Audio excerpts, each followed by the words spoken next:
मित्रहो, आजचा दिवस हा पवार कुटुंबासाठी अत्यंत महत्त्वाचा आहे. पवार कुटुंब आपल्या सगळ्यांना कल्पना असेल, महाराष्ट्रातला एक मोठा राजकीय ब्रँड म्हणून त्याच्याकडे आपण सगळेच गेली अनेक वर्ष पाहतोय. स्वतः शरद पवार, स्वर्गीय अजित पवार, त्यानंतर रोहित पवार, सुप्रिया सुळे या सगळ्यांचा आणि आता सुनेत्रा पवार. सुनेत्रा पवारांच्या पोटनिवडणुकीसाठी काँग्रेसने आपला उमेदवारी अर्ज मागे घ्यावा यासाठी आजच्या दिवशी सकाळपासून देवेंद्र फडणवीसांपासून ते अगदी मल्लिकार्जुन खरगेंपर्यंत अनेकांनी याच्यामध्ये हस्तक्षेप केला आणि आता शेवटी हा अर्ज मागे घेण्याची घोषणा ही करण्यात आलेली आहे.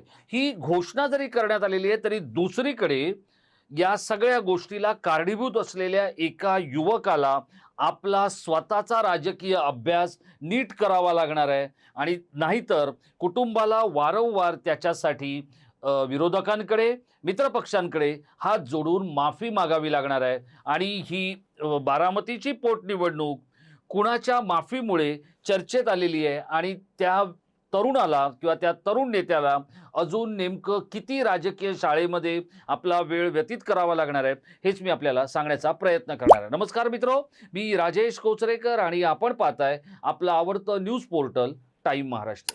मित्र हो, पार्थ अजित पवार यांनी आज आपल्या वडिलांसारखाच गुलाबी रंगाचा जॅकेट घालून राज्यसभेची शपथ घेतली.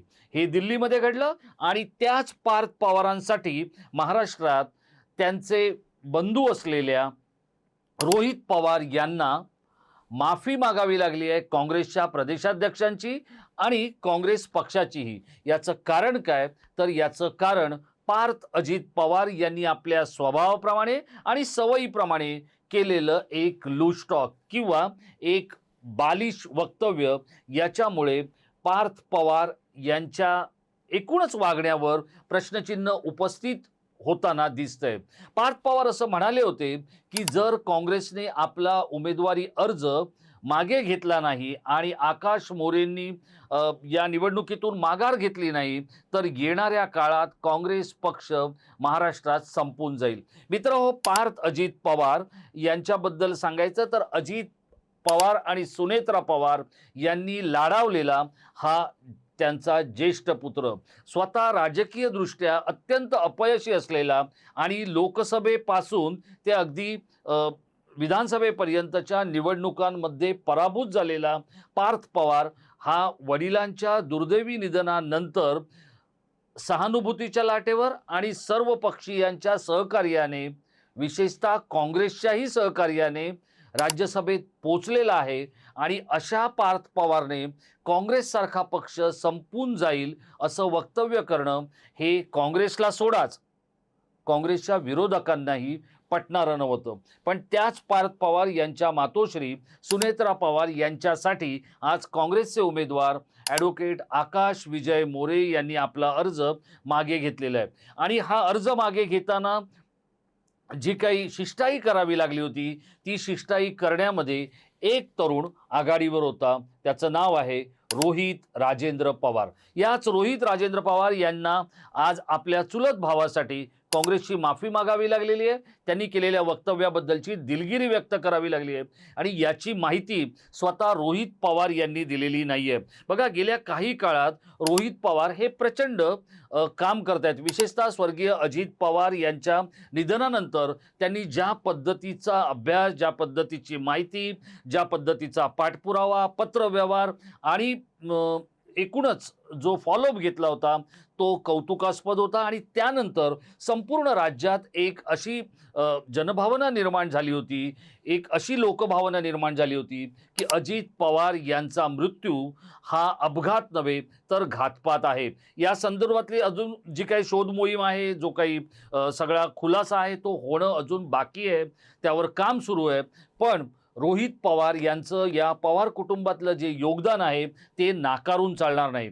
म्हणजे एका बाजूला हा तरुण स्वतःच्या मतदारसंघात काम करतोय, हा हे ठीक आहे की ते प्रचंड पब्लिसिटी हवी आहेत असा विरोधकांचा त्यांच्यावरचा असलेला दोषारोप जरी आपण पाहिला तरी आता आजारपणामुळे थोरले पवार बोलणार नाहीत, सुप्रिया सुळे ज्या आहेत त्या दिल्लीतल्या राष्ट्रीय राजकारणावर बोलणार, राज्यातल्या राजकारणावर बोलायला आत्ता पवार कुटुंबाकडे दुसरा कोणता नेता नाही. आणि त्यामुळे रोहित पवारने एक गोष्ट काय केलेली आहे, तर अजितदादा गेल्यानंतरची जी व्हॅक्यूम किंवा जी जागा झालेली आहे ती भरून काढण्याचा प्रयत्न हा त्याने केलेला आहे. आणि तो करत असताना आपला पक्ष, आपलं कुटुंब, आपलं नेतृत्व या सगळ्यांना बरोबर घेऊन जाताना त्याने पार्थ पवारला एक धडा घालून दिलेला आहे की राजकारण हे असं बालिश बहू बच्चे कंपनीत बडबडला असं करून चालणार नाही. पार्थ पवारने जरी आज गुलाबी जॅकेट घालून राज्यसभेची शपथ घेतलेली आहे तरी पार्थ पवारला कदाचित हे बहुधा त्याच्या भावानेच सांगण्याची वेळ आहे की जॅकेट घालून राजकारण होत नाही, त्यासाठी परिपक्वता जपावी लागते. आणि आत्ता ज्यावेळेला सुनेत्रा पवार यांचा जो काही निवडणुकीतल्या विजयाचा मार्ग सुकर झालेला आहे त्यानंतर पार्थ पवार आणि जय पवार या दोघांवरची जबाबदारी ही वाढलेली आहे. अजित पवार जसं खर्जात बोलायचे तसं बोलून किंवा तसं गाडीतूनच कार्यकर्त्यांशी बोलून आपण अजित पवारांचे वारसदार आहोत हे अधोरेखित करता येणार नाही.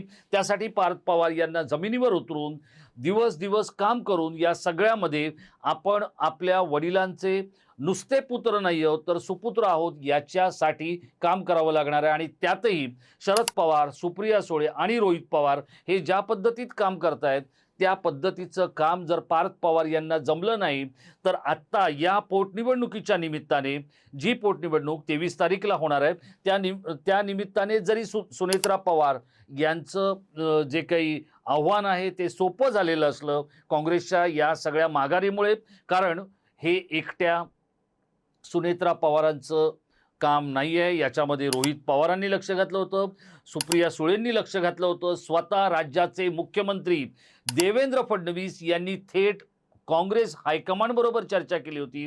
मित्रहो, याच्यावरून आपण एका गोष्टीचा अर्थ लावू शकतो की देवेंद्र फडणवीस यांनी ज्या वेळेला ठरवलं त्यावेळेला ते काँग्रेस म्हणजे दुसऱ्या पक्षाच्या प्रमुखांशी बोलून पण आपल्या सरकारमधल्या आपल्या एका सहकारी भगिनीला पुन्हा सत्तेची खुर्ची विनासायास देण्याचा देवेंद्र फडणवीस यांचा जो प्रयत्न आहे तो कौतुकास्पद आहे. आणि त्याच वेळेला राजकारण निकोपतेकडे कसं घेऊन जायचं याच्यासाठी सुद्धा तो कारणीभूत ठरणारा असं ठरू शकतं. कारण देवेंद्र फडणवीस यांच्यावर जी विरोधकांची टीका आहे की गेल्या 10 वर्षात देवेंद्र फडणवीसांनी राज्याचं राजकारण नासवलं, खराब केलं आणि अधिक आक्रमक आणि द्वेषाचं केलं, त्याच देवेंद्र फडणवीसांनी आज मल्लिकार्जुन खरगे त्याचप्रमाणे हर्षवर्धन सपकाळ आणि या सगळ्या मंडळींशी फोनवर संवाद साधत आपल्या सहकार्यांना बरोबर घेत सुनेत्रा पवार यांचा विजयाचा मार्ग सुकर केलेला आहे. पण हा मार्ग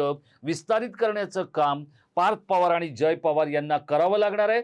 पार्थ पवार यांनी आपल्या सवयी आणि शैली ही बाजूला ठेवत जी लोकांना आणि जनभावनेला अधिक अपील होईल किंवा आपलीशी वाटेल अशा शैलीचा स्वीकार करणं हे आता त्यांच्यासाठी खूप गरजेचं आहे. आणि त्यासाठी त्यांनी इतर दुसऱ्या कुणाकडेही शिकवणी लावण्यापेक्षा आणि गुलाबी जॅकेटमधलं राजकारण करण्यापेक्षा रोहित पवार जे नेमकं करतायत ते करण्याचा किंवा तेच पुढे घेऊन जाण्याचा जर प्रयत्न केला तर जी पवारांच्या कुटुंबाची संस्कृती आहे की जितकं जमेल तितकं विनम्र राहायचं आणि विरोधकांना सुद्धा बरोबर घेत किंवा आपल्याला राजकारण करताना विरोधकांना न दुखावता आपलं हेतू आणि आपलं हित साधायचं हे कसं हे त्यांनी आपल्या आजोबांपेक्षा आपल्या चुलत भावाकडून शिकणं हे खूपच गरजेचं आहे. आज राज्यसभेची शपथ घेतल्यानंतर पार्थ पवार यांनी इतकं जरी अंमलात आणलं तरी त्यांच्या गुलाबी जॅकेटवरची जी काही गुलाबी पण जो आहे ते अधिक खुलून दिसेल. इतकंच. तूर्त इथेच थांबतो. पार्थ पवार आणि जय पवार यांनी आपल्या आईसाठी येणाऱ्या काळात जे काही करायचं आहे ते फार सोपं नाही आहे, पण फार अशक्यही नाही आहे. अर्थात दोघांना भावांनाही किंवा या दोन्ही अजित पुत्रांना आपापली शैली आणि सवयी बदलाव्या लागणार आहेत. मित्रहो, या संपूर्ण प्रकाराबद्दल आपल्याला काय वाटतं? रोहित पवार यांनी पार्थ पवार यांच्या चुकीसाठी माफी मागणं, मोठ्या मनानं ती चूक स्वीकारणं, यामध्ये रोहित पवार आणि पार्थ पवार या दोन्ही चुलत भावंडांबद्दल आपलं या व्हिडिओ नंतरचं काय मत आहे आम्हाला जरूर कळवा. धन्यवाद.